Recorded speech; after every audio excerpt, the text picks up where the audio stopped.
After nearly 3 decades covering the Buffalo Bills, this guy knows what he's talking about. Welcome to SalSpeak, the place to be for hard-hitting analysis from Sal Maiorana of the Democrat and Chronicle. Hello everyone and welcome to SalSpeak. I am Sal Maiorana and I'm with Leo Roth, and we are on Facebook Live on our Democrat and Chronicle.com page. Please go there or tell your friends to go there if you're not already there and join the conversation. Send in questions if you want Leo and I to have you involved in the show.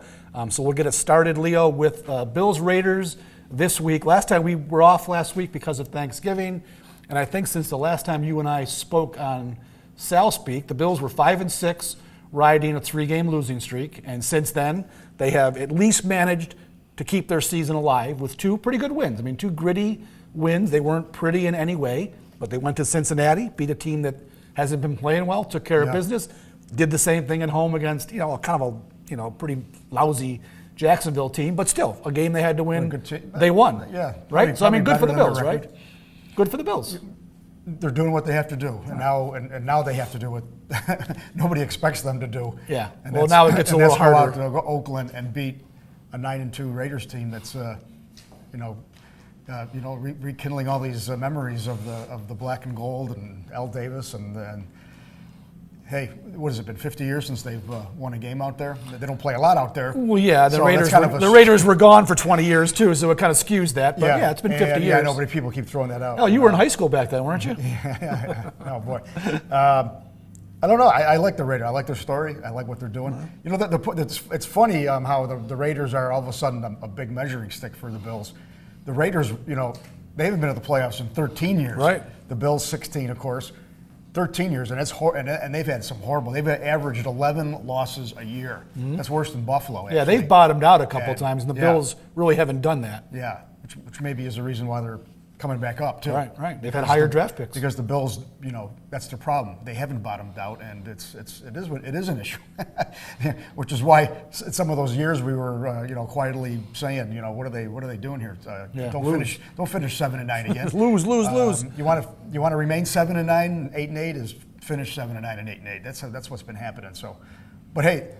It's all there for Buffalo. This would be a very, very big victory out there. I think probably it'll put them in the conversation as a legitimate playoff wildcard team. Yeah, I mean, this is a team that's 9-2. Oakland leads the AFC West. They're good. They're not great on defense. They're very good on offense. But this would be the signature win for Rex Ryan for sure if they could pull this thing off. And really, Leo, if you look back through the years, you would have to look probably back to 2004 when they went on that run at the end of the year to find a true signature win for a team that was fighting for a playoff berth. Because really, since 2004, they've only been in the conversation a few times, and they've always failed in this spot where they had to go out and beat a good team, especially on the road, to keep it alive, and they haven't done it. So I think doing it this week would be the first time in more than a decade. That's my opinion, at least. Yeah, absolutely, I agree. It's December. This is it, right? You have to win now. They put them. It hasn't been pretty. It's not really, not a lot of people are really encouraged, like, wow, this is the team. But they're above 500 heading into this month, and it's good enough right now to be in the talk. So this win will do it for them. So now Pittsburgh's after that, right? Right. Oh, it's a huge 2-week stretch here. Yeah, so I mean, we're going to know everything we need to know in these next 2 weeks. Absolutely, because I think we all agree that one more loss and then it's done. It's debatable. I was just on the radio with the guys an hour ago, and we talked about can they lose one more and still get in. I've been saying, I guess we don't know. We don't know. So many more games to play. Exactly, and that's why I say if you run the table and they get to 11 wins, I think they're going to be in, Leo. I think they'll be in with 11 wins because there are still teams in the AFC West and the AFC North that are going to be playing each other and knocking each other, knocking losses on each other. So I think the Bills, if they run the table, are in. Now, if they go to 10, if they can win 4 of the last 5 and be 10-6, then it's tenuous. Then you're going to need help elsewhere. Yeah. They still have to get past Miami in their own division, right? Yeah. They're still behind the Dolphins now. They get them at home. Get them at home in December. That's their gift. And Miami's got a better conference record right now than Buffalo, so they still have to jump past the Dolphins. And they have 3 games at home. That's a big break for Buffalo as well. And We'll talk about that. Hey, if they could get to December, play 3 at home. it's going to be advantageous for them. So and they close with the Jets, which by then the Jets are already out of it. Who knows what's going to happen? So I'm not too concerned. Maybe it'll be a well, the payback. reversal. Remember, Rex Ryan knocked the Jets out last year in the last week. Wouldn't that be something to go down there and get knocked out? I don't know. This game here in particular, but I'm looking forward to this game. This is good. If they're going to lose one, and again, I still think they have to win them all. This would be the one to lose because I think the Raiders are going to win that division, and they won't be in the wild card maybe hunt. in the conversation. So you're right. Then that tiebreaker. The head-to-head wouldn't matter. They win the West.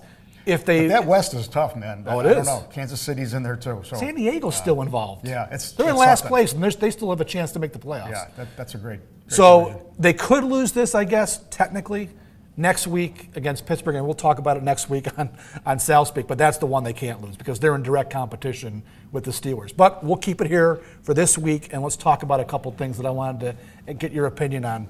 I wrote a story today, Leo, for the Democrat and Chronicle on Tyrod Taylor and his ability to protect the football. Now, anybody who follows me, who reads me, and I think to you to agree, we kind of agree on this, he does make you want to pull your hair out sometimes because he's not a risk taker. He does not throw the ball downfield. He struggles with many things in the passing game. But the one thing he does do well is he protects the ball. The Bills have set an NFL record for the fewest turnovers through 11 games. And a lot of that is on Tyrod Taylor. But I wanted to get, they hopefully read my story and got my take. What is your take on, he doesn't turn it over, but when you're not taking chances, that affects that. What's your take on that? I think you've summed it up. I mean, there was we were in the press box for the Jacksonville game, Sal, and I usually don't do this, but there was the 62-yarder to Sammy Watkins, beautiful play down the sideline. I was watching it all the way up going, because we had a good view from the end, we were looking from our view, and I'm going, what's he waiting for? The guy's open, he's streaking, and he was, should I throw it? And he did. But that's what we're dealing with Tyrod, is this constant, what's he gonna do? I've said it many times, going back to Doug Flutie, I really don't like running quarterbacks. I don't like all this multi-dimensional and he's a dual threat and all that. I'm kind of old school. Give me the guy in the pocket. Give me a guy like they're going to see this week, Derek Carr, Young, and who would you rather have? I know. Please. It's you know where I stand on Tyrod. I mean, I think it's, I think they're trapped. I don't think there's any way they can let him go. I think they're going to have to pay him the money because if they let him walk, they're absolutely nowhere at quarterback. Then they go to Cardale Jones and have that He's project. not ready to play, and he's not ready to play. No, I know, but... So they're going to have to bring somebody in to play next year, is what I'm saying. Yeah. And I don't think they want to do that. I think they'd be better off sticking with Tyrod Taylor. But to the point, though, right? I think with Tyrod Taylor, Leo, if you could just get him to understand the passing game a little bit more and be more decisive and more willing to throw the ball and let his receivers make a play on the ball, I think the Bills can win with the offense they have. If they run the ball the way they have, and he contributes in the passing game, and they get the defense to play complementary, which they haven't. The defense has been very inconsistent. This offense, with a good defense, I think the Bills can win games, and they can be a playoff team. And I don't dislike Tyrod, but I will say, and I wrote that after the game. With Watkins back, let's judge him a little better. Right. Maybe they'll start using Hunter a little more. My God, the guy's a touchdown machine. You can't tell me can't you use him on 3rd and 10? He was targeted once last week, caught a touchdown pass. It's ridiculous. All he does is catch the ball in the end zone. It's ridiculous. Oh, well, he's not ready to be involved in our offense and all that stuff. Pretend that, if it's 3rd and 10, pretend that yard marker is the end zone. I just don't get it. But, there's a guy, Woods is still down. He's not going to play this week. I will say, Tyrod's got to develop. Maybe if he develops more confidence and he understands that if I give my receivers a chance to make plays on the football, maybe he'll take a little bit more, chances and more conversions. And you know what? It's not the end of the world if you throw a pick. I know.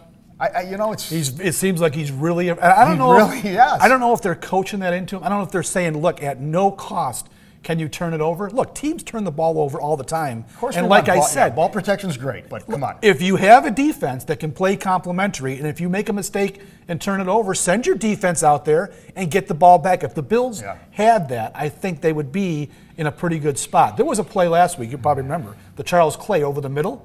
Again, we had a perfect view of it. We talked about that. We were both talking through the glass. Throw the ball. He came all the way across the formation. He was running out of field. So when are you going to throw it? And by the time he did, it was impossible to complete. They lucked out. They got a pass interference penalty. But there was another indication. What was he looking at? This guy could not have been more open in the middle of the field. And that's where he lacks. That's where the problem is with Tyrod. Right. And that's why his interception total is so low. He does not take the chance, and he leaves too many plays on the field because of that. Those are plays. That's an issue. Now, Rex, the line of questioning went like this yesterday with Rex, and he'll, and I give him credit. What else is he going to do? He'll defend Tyrod to the hilt. He'll bring up all these other little numbers, the pass efficiency, all these things. No, I mean, put the ball in the end zone more, take a little more chances, move the sticks a little bit better. They won last week and it's, we're not complaining. I mean, the big plays were tremendous, and they are explosive. And just to get off topic a little bit, Shady McCoy, man. Oh, he's been their best player of the year. And I give Shady so much credit this year for being a different player and a different person. Yeah. He's just happier. He's happier, and he's shown in his play. He's more comfortable now. And he likes to be here now, and he's the real deal. He's exciting. Shades of the things he's doing. Shades of Thurman Thomas. Well, this is one of the reasons why Rex will defend Tyrod to the hilt, because when you think about it, Tyrod for Rex is actually the perfect quarterback. He doesn't turn the ball over, doesn't take a lot of chances, and he relies on the running game, which Rex loves. Rex wants to run the ball and play great defense. That's how Rex Ryan is going to win games. And Tyrod Taylor gives him that opportunity because he does not turn the ball over and he hands it off to LaShawn McCoy. So, like I said, that's fine, but I still think you need more out of Tyrod Taylor. Well, then if this is Rex's, we know this is Rex's formula, then he better have a better defense, because that defense is still too up and down. They gave up, Leo, in the 3-game losing streak, 100 points. They scored 25 points in all 3 of those losses, to the Patriots, to the Seahawks, and who was the other team that I'm forgetting there? They scored 25 points in all 3 games and lost. They're averaging like 26. That's pretty good. Yeah. And the defense,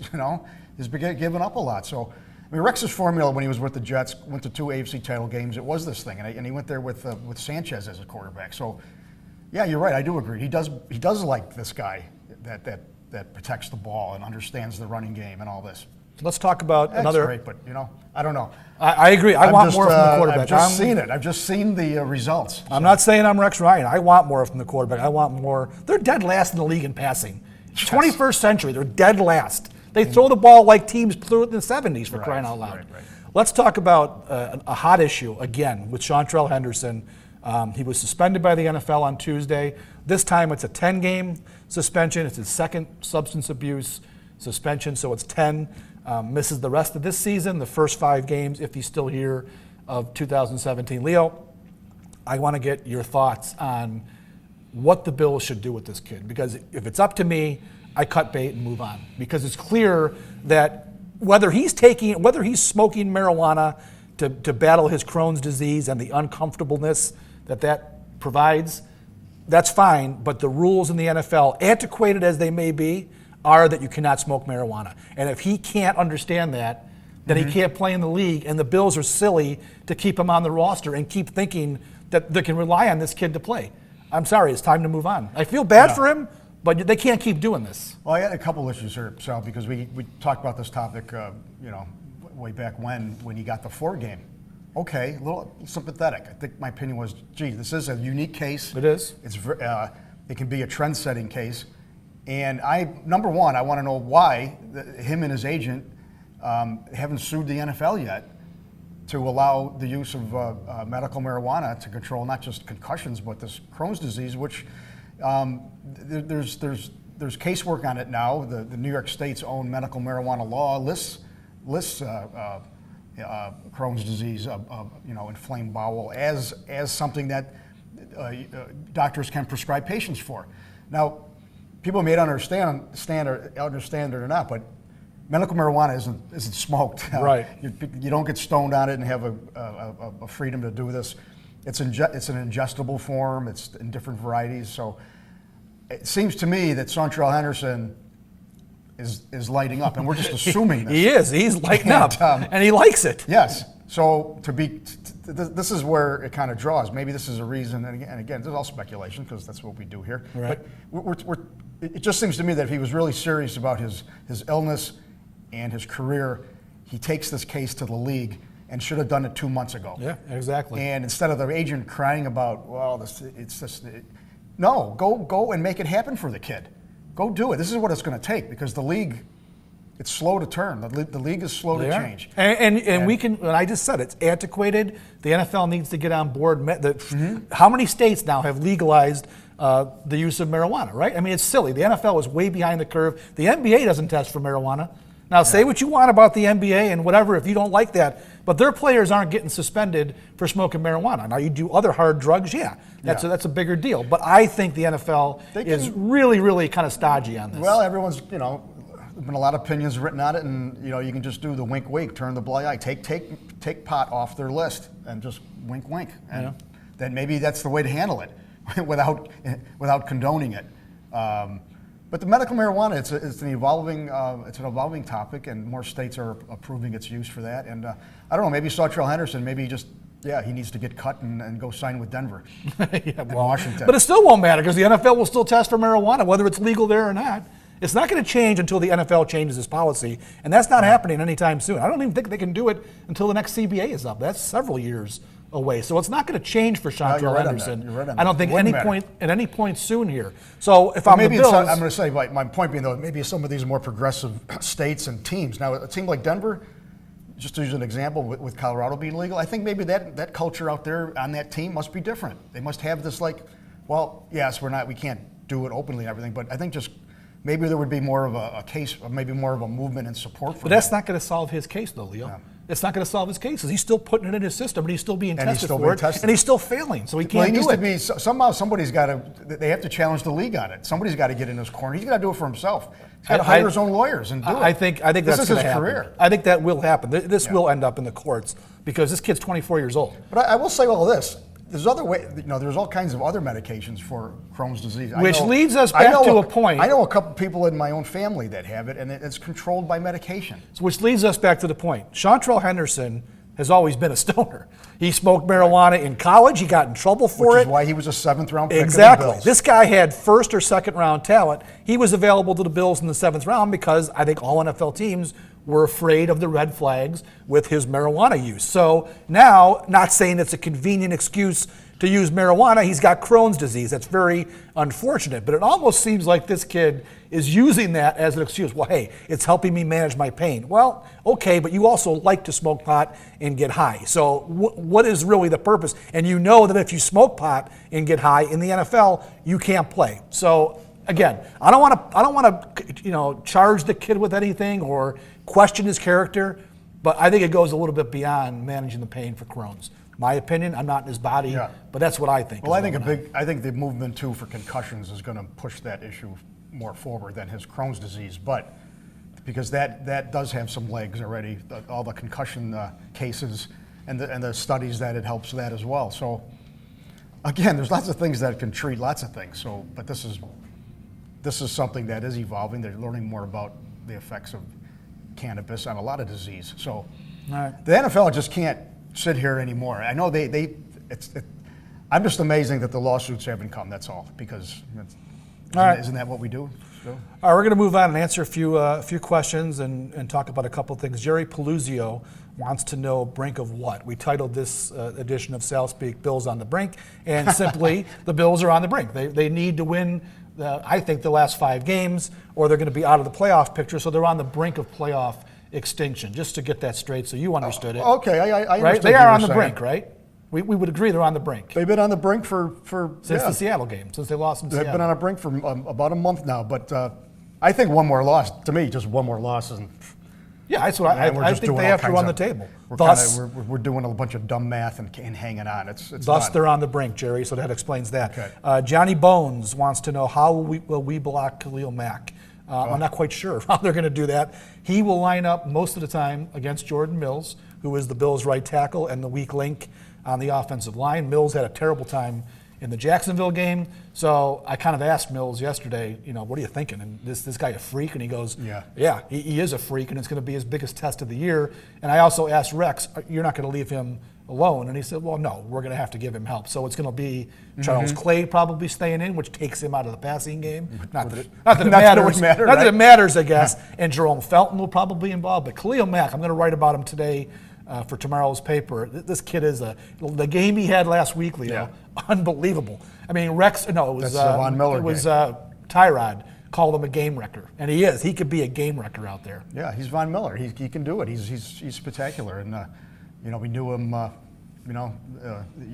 University of Buffalo fans got a big fill of him, and number 5. He went number 5. I forget what Sammy went 4. Sammy went 4. They could have taken him.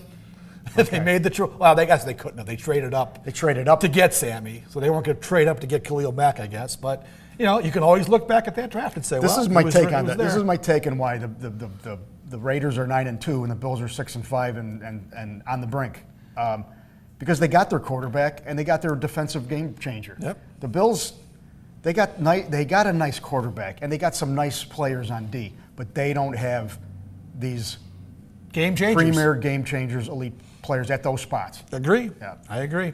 All right, I just lost the page here. Here it is. He said his biggest fear. Where is this one?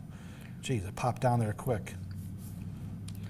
Anyway, I lost where I am on the stupid page through the parking lot in the black hole. That's the biggest fear out there. Somebody said the biggest fear is losing to Cleveland in a few weeks. Oh, gosh. All I will say to that is, you know what? That's certainly a fear, but don't worry about that right now. There's 2 really important games to play before that. I like the comment. I like the comment. It's hard to go 0-16. Somebody's got to lose to Cleveland. If any team could do it, it could be the Bills. That would not surprise me at all that the Bills would be that team. But I'm not going to worry about that now. It's 2 weeks away, and there's a lot of football, a lot of big, important football to play before then. That was Pete. Actually, I can't even read his name because it's all a bunch of symbols. So Pete, somebody named Pete wanted to know that. Pretty funny. Yeah. All right. Randy Agnes wants to know, is Sammy the only deep ball threat they have? No, technically he's not. Marquise Goodwin is supposed to be the home run hitter. He just is a useless player, so it's never going to happen. And Percy Harvin, well, he is useless. And Percy, he can't stay on the field. Percy is not practicing again today. Leo, my son has migraines, and he gets them once a week, maybe twice a week when they're really bad. I've never heard of a guy who has a migraine for 2 straight weeks. So I don't know what the issue is with Percy Harvin. It could be chronic, and then there's medication for that. Maybe he needs to sue the NFL too this month. I mean, he can't get on the field. He came back out of retirement. And to be honest with you, I didn't expect the Percy Harvin thing. That was a desperate move by, they were desperate. They had all these guys. And I wasn't opposed to it because he had played here. So sure. Of the guys who wants to play again, I didn't feel bad because he was an exciting player in his time. The guys who were probably available, he was maybe the best of the bunch. Sure. But you can't count on him. So he's not going to play this week. While he hasn't practiced in 2 days, I don't think he'll be out there this week. But to answer the question, no, Watkins is not the only deep threat. They actually have some guys. What about the kid from, we just wrote, our colleague Jeff D. wrote about the kid from Gates Chile, the CFL, won the CFL Grey Cup with the big catch. Ernest Jackson it is, I guess, from Gates. Yeah. The kid's 6'2", like 220. He's a stud. I would think my answer to that is he's in the CFL. Yeah, I know, but there's a reason why he's in the CFL. I know. Nothing against Ernest Jackson, and congratulations for that winning touchdown. But I know it that. is the CFL. I'm just saying. Okay, well, way to hammer it home for the. Have you scouted him? I would give him a look. But I trust NFL teams did their work on him, and No, I trust sometimes guys just get labeled and they're done and they end up in the CFL. But. All right. We got a lot of questions here, but a lot of them are about the same topics we've already covered. Actually, Edwin Graves, we need to beat the Browns and then sign Terrell Pryor in the offseason. Well, I would disagree with that. I don't think Terrell Pryor is the answer to this team's woes. But, boy, people are worried about that Cleveland game. How about worrying about the Raiders game? Because you lose this one or next week, Cleveland game is irrelevant. You can lose that game and nobody would care anymore. Cleveland's intriguing. If you lose to the Owen by then, what? What did you 14? make of Hugh Jackson almost crying the other night? I know. That was a little bit worrisome, right? It's a little. I don't know about that. I mean, you're 0-12. I don't know if you should be crying about it. No, you should be laughing. I mean, they are officially tanking. I mean, there's a reason they're 0-12. They are trying to tank like some of these baseball teams have done to get the higher draft picks. Sure. So, hey, suck it up, Cleveland. You got to, go through it. Well, I wish the Bills would have done it, right? We wish the Bills would have done this 1 year. There were maybe some that would times have, when, yeah, maybe that would have brought the premier player to that Buffalo. they got the premier quarterback. It hasn't happened. Yeah, we've talked a lot about that. All right, so let's talk about the game real quick and we'll wrap it up. Do you think the Bills can go out there and win the game? What do you think? On offense, I think the speed of Oakland's linebackers / defensive ends led by Mack, and it's going to be a problem for this line as it is without Wood and Mills struggling and having to dedicate other people, taking people out of the passing game. They're going to have their hands full. They're going to be able to contain Taylor from running. It's going to be a real challenge. Plus the noise, the craziness, the whole atmosphere out there. It's amazing, and so I don't like that. I don't like that matchup. Although I do like it. Now, if the Bills can run the ball, run it, and a big day out of Shady McCoy, they got a chance on that side. Yeah. Bills defense against that offense. That's the issue. Wow. That's the issue. Wow. I think. Look at those receivers. The running backs, a Pro Bowler last year, not doing real great, but he's a touchdown machine. And Derek Carr is just a great story. Third-year pro who's just come into his own. Just you look at his development and his stats each year, and just the way it is. They're protecting him. The line has matured. He's only got 13 sacks or something. So they protect him. He gets rid of it. He's big. He can run a little. He's real. 22 touchdowns, 5 picks, I think. Yeah. And only 13 sacks. So yeah, he's doing a good job. And those receivers, man. Who's going to cover those receivers? Well, because Ronald Darby did not practice again. It looks like he's not going to play because of concussion. So they're going to have to be forced to play. From what I understand, Kevon Seymour, the rookie who was playing the slot corner, he's been moved outside this week. So it might be Kevon Seymour, a rookie, going against Amari Cooper and Michael Crabtree. And that's. So a couple issues that I have. One, he did hurt his pinky finger last week. That could be an issue. It's been wrapped all week. He's practicing, but you don't know if that's going to affect his efficiency or his accuracy. Maybe. So that's something that could slow him down. But I think it's going to be a high-scoring game, Leo. I think the Bills proved they can go on the road in a tough environment when they went to Seattle. They really did play could well very well have won that game in what is believed to be the toughest road venue. So I think they can go in to the black hole, and that won't be too much of an issue. What they're going to have to do, Leo, is play defense. I think the Bills can score on Oakland's defense. Oakland's defense is not very good. Mack's a great player. They give up a ton of yards, a ton of points. Yeah, defensively, teams have scored on Oakland this year. The problem is Oakland's outscoring everybody. Yeah. So if the Bills' defense can show up and maybe give Rex Ryan a signature performance against a top-notch offense like this, I think the Bills could win the game. I don't think they will, but I think it'll be high-scoring, and I think it'll be close. And I think ultimately Oakland's a little bit better, and they're going to win the game. That's what I'm thinking going in here. And if it's a fourth quarter situation, Derek Carr's proven it. I think they're 7-1, I think, in games by a touchdown or less. Yeah.